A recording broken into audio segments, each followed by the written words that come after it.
Só quero começar dizendo que, se você quiser uma resposta no final, prepare-se para se decepcionar. Não há nenhuma. Em 2005, estagiei na Nickelodeon Studios por um ano para cursar animação. Não era remunerado. Claro, a maioria dos estágios não é, mas tinha uma vantagem que ia além da educação. Para adultos pode não parecer grande coisa, mas a maioria das crianças da época ficaria louca com isso. Como trabalhei diretamente com os editores e animadores, pude assistir aos novos episódios dias antes de eles irem ao ar. Vou direto ao ponto sem dar muitos detalhes desnecessários. Eles tinham feito o filme do Bob Esponja muito recentemente. Toda a equipe estava um tanto esgotada de criatividade. Então demoraram mais para começar a temporada. Mas o atraso durou mais por motivos mais perturbadores. Houve um problema com a estreia da quarta temporada, que atrasou tudo. E todos, por vários meses. Eu e outros 2 estagiários estávamos na sala de edição, junto com os animador-chefs e editores de som, para a edição final de um episódio. Recebemos a cópia que deveria ser Medo de Hambúrguer de Siri e nos reunimos em volta da tela para assistir. Agora, como o corte final ainda não está finalizado, os animadores costumam colocar um título falso no início. É uma espécie de piada interna para nós. Com títulos falsos, muitas vezes obscenos, sendo usados como Sexo Não Funciona em vez de Rock Menos a Menos Bye Bye Valve, em que Bob Esponja e Patrick adotam uma vieira. Nada particularmente engraçado, apenas risadas relacionadas ao trabalho. Então, quando vimos o título O Legado do Sr. Hillenberg, não achamos que fosse mais do que uma piada mórbida, talvez aludindo à pressão criativa sobre ele. Um dos outros estagiários deu uma risadinha nervosa. O episódio começou com a música alegre e despreocupada tocando normalmente. A história se abria com o Sr. Hillenberg em sua mesa de desenho, parecendo exausto e frustrado. Ele rabiscava algo que parecia ser o Bob Esponja, mas com um olhar vazio. Ouvimos vozes abafadas ao fundo,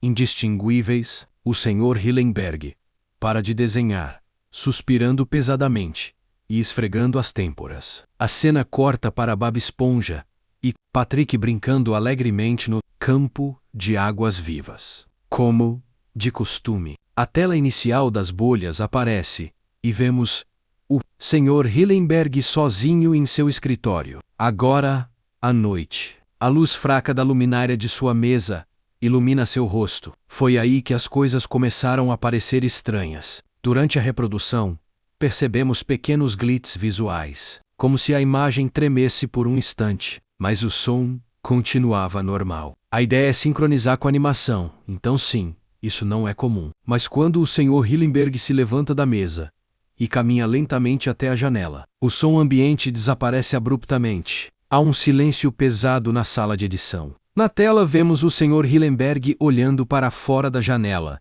para a escuridão. Não as paisagens submarinas vibrantes que conhecemos. Era um vazio negro. Ele parece incrivelmente triste. A câmera fecha em seu rosto, e notamos que seus olhos estão estranhamente detalhados, quase hiperrealistas. Não pareciam ser os olhos de um personagem de desenho animado. As pupilas pareciam ligeiramente avermelhadas. Nós nos entreolhamos, sentindo um desconforto crescente. A cena mostra o Sr. Hillenberg sentado em uma cadeira, no meio de seu escritório agora desorganizado, com papéis e desenhos espalhados por toda parte. A vista da janela ainda é de um céu noturno sem detalhes. O mais perturbador é que a essa altura não há som algum.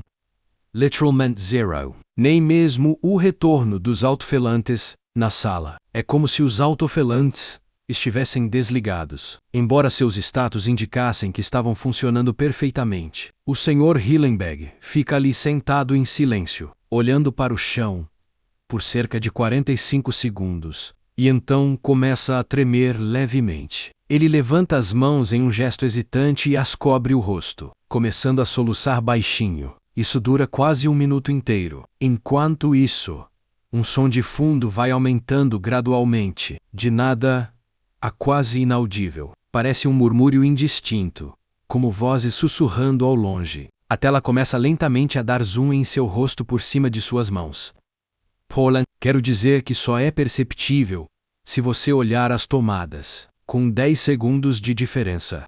Later a later, seus soluços ficam mais altos e mais abafados. A tela então se distorce brevemente, como se houvesse uma interferência. Antes de voltar ao normal, o som dos sussurros fica mais alto e mais próximo, quase como se estivessem dentro da sala. A parte assustadora é que esse som e o soluço do Sr. Hillenberg pareciam incrivelmente íntimos e reais. Era como se não estivesse vindo dos alto-falantes, mas que os próprios alto-falantes estivessem transmitindo algo que não deveriam. Abaixo do som dos sussurros e dos soluços, muito fracamente audível, algo soava como um choro infantil distante. Vinha em intervalos irregulares e era quase abafado. Então era difícil identificar. Assistimos a esse episódio 2 vezes. Então me desculpem se as coisas soam muito específicas, mas tive tempo para pensar sobre elas. Após cerca de 40 segundos disso, a tela ficou brevemente preta e um ruído estático agudo ecoou na sala. Antes de a imagem retornar, o editor-chefe de animação pausou e retrocedeu quadro a quadro, no momento do ruído. O que vimos foi perturbador. Era a imagem estática de um desenho infantil, rabiscado de forma grosseira, mostrando uma figura humanoide com olhos grandes e vazios, e um sorriso distorcido. Parecia algo saído de um pesadelo. Não era o estilo de arte do show. Ficamos, é claro, perturbados, mas seguimos em frente, esperando que fosse algum tipo de piada interna sombria. A tela voltou para o Sr. Hillenberg, ainda soluçando mais alto do que antes, com um rosto agora visível entre as mãos. Havia o que parecia ser finas linhas vermelhas escorrendo de seus olhos, como lágrimas de sangue. O sangue também parecia estranhamente realista. Os sussurros se tornaram mais altos e mais urgentes. E o choro infantil parecia mais próximo e angustiante. Após cerca de 30 segundos disso, a tela girou novamente e mostrou uma imagem estática por um instante. O editor hesitou em voltar. Todos nós hesitávamos, mas a curiosidade mórbida nos prendeu. Desta vez, a imagem parecia ser uma fotografia granulada e escura de um quarto desordenado, com brinquedos espalhados pelo chão, e uma figura indistinta, encolhida, em um canto. Era impossível discernir detalhes, mas havia uma sensação palpável de abandono e tristeza na imagem. Novamente, não parecia ter nenhuma ligação com o show. O programa recomeçou. Cerca de 10 segundos após a exibição desta segunda imagem, o Sr. Hillenberg parou de soluçar. Todo o som foi cortado novamente, como aconteceu antes. Ele abaixou as mãos, revelando seus olhos agora completamente hiperrealistas, idênticos aos que vimos na primeira vez. Estavam fixos e vazios. Ele apenas olhou diretamente para a tela, como se estivesse olhando para nós. Após cerca de 15 segundos, um único e longo soluço escapou de sua garganta, seguido por um silêncio ainda mais pesado. Lágrimas vermelhas continuavam a escorrer lentamente pelo seu rosto. O som dos sussurros voltou,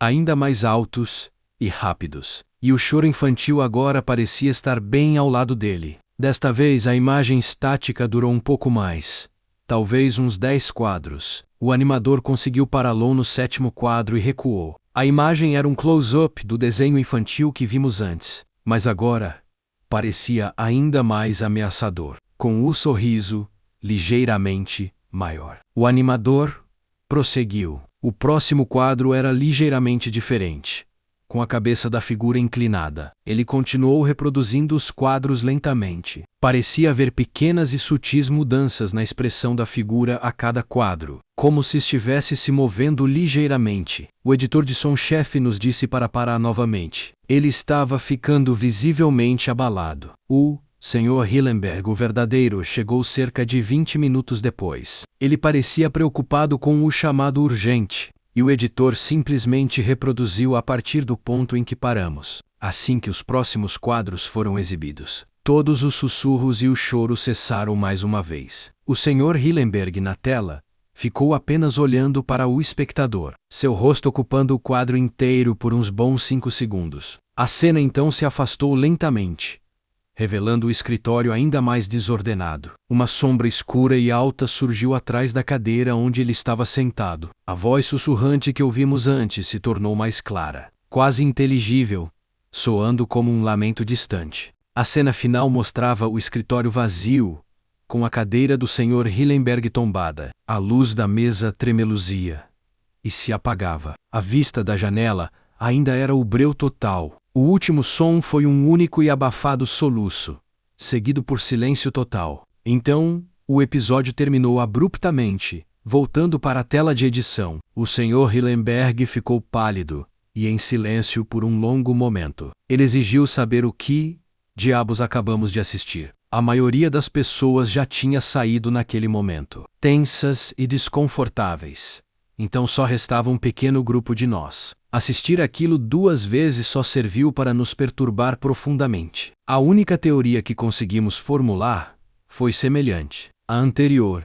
O arquivo de alguma forma foi corrompido ou adulterado. Uma investigação interna foi iniciada, mas nada conclusivo foi encontrado. As imagens não puderam ser rastreadas, e a análise do arquivo não revelou nenhuma edição externa óbvia. O mistério nunca foi resolvido. Eu nunca fui de acreditar em coisas sobrenaturais, mas aquela experiência me deixou profundamente abalado. Até hoje, quando penso naquele episódio, sinto um arrepio percorrer a espinha. Não há uma explicação lógica, e talvez seja melhor assim.